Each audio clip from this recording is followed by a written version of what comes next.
السلام علیکم ورحمۃ اللہ وبرکاتہ۔ الحمد للہ نحمده ونستعینه ونستغفره ونؤمن به ونتوکل علیہ ونعوذ باللہ من شرور انفسنا ومن سیئات اعمالنا من يهده الله فلا مضل له ومن يضلل فلا هادي له ونشهد أن لا إله إلا الله وحده لا شريك له ولا نظير له ولا مثل له ولا مثال له ونشهد أن سيدنا وسندنا وشفيعنا ومرشدنا ومولانا وملجانا محمد وبارك وسلم وصل عليه۔ أعوذ بالله من الشيطان الرجيم، بسم الله الرحمن الرحيم، قل أطيعوا الله والرسول فإن تولوا فإن الله لا يحب الكافرين۔ صدق الله مولانا العظيم وبلغنا رسوله النبي الكريم ونحن على ذلك لمن الشاهدين والشاكرين والحمد لله رب العالمين۔ اللهم صل على روضة محمد في الرياض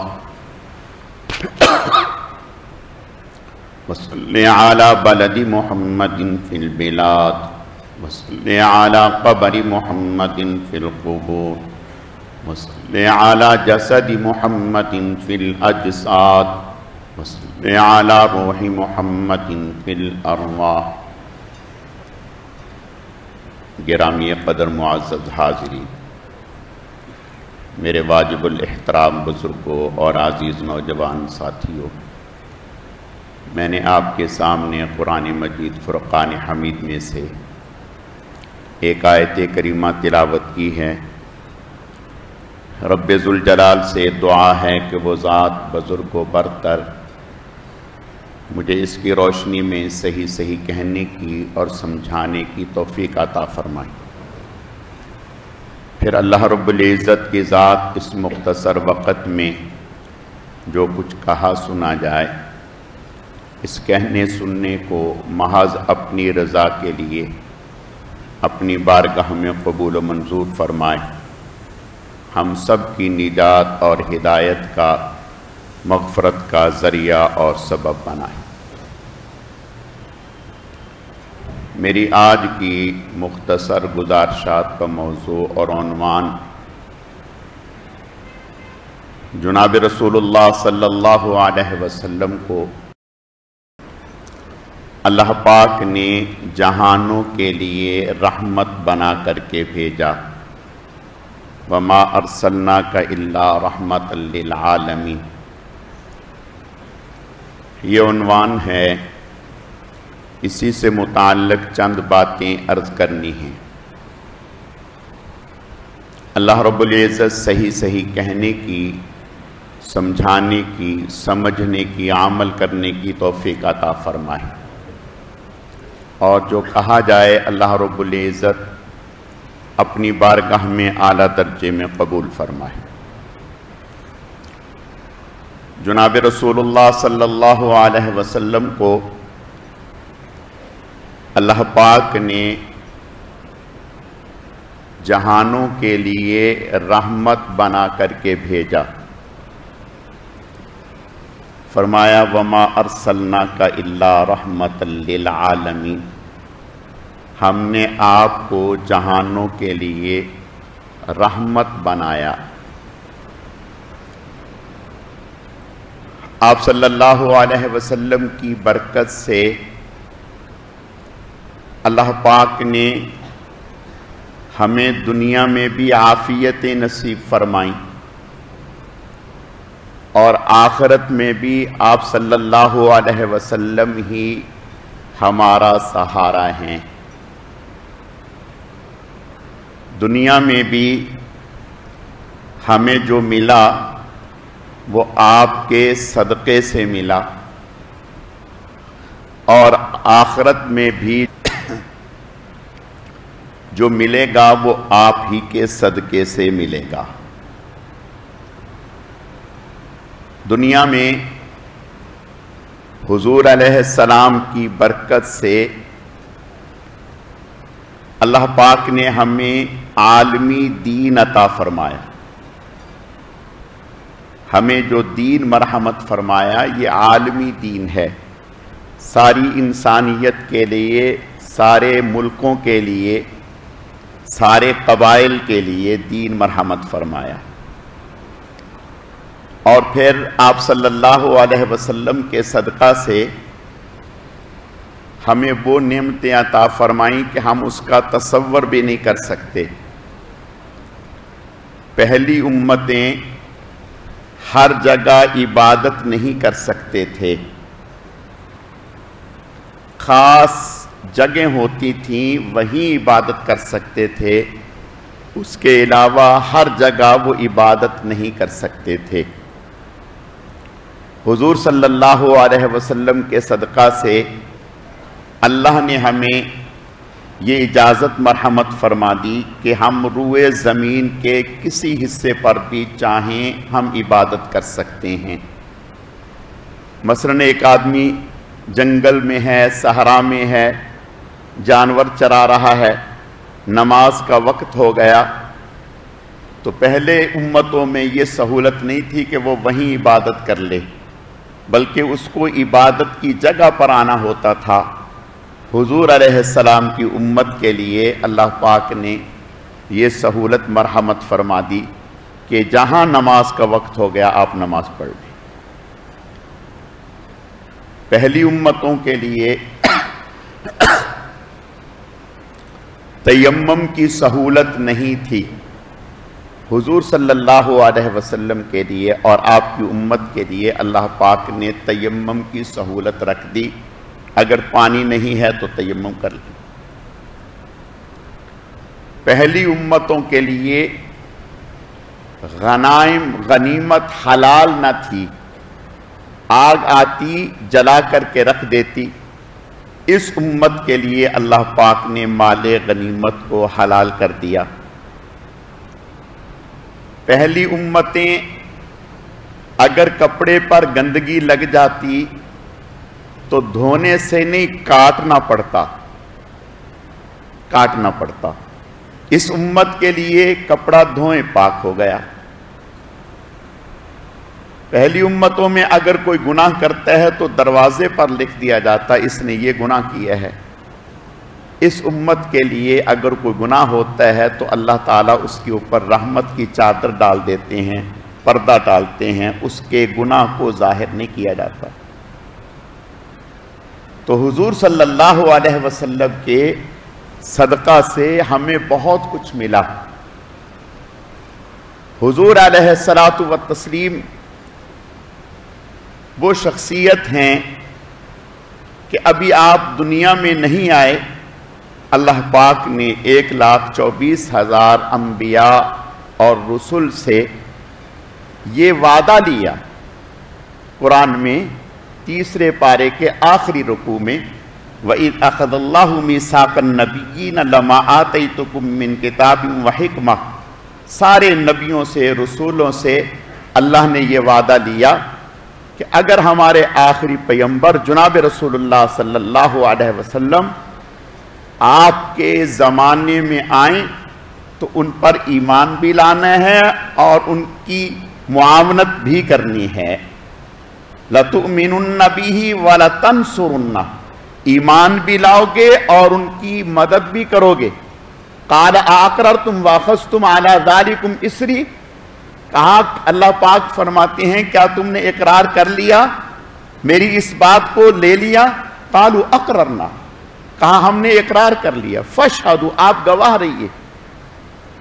یعنی حضور نہیں آئے، تمام نبیوں سے وعدہ لیا جا رہا ہے۔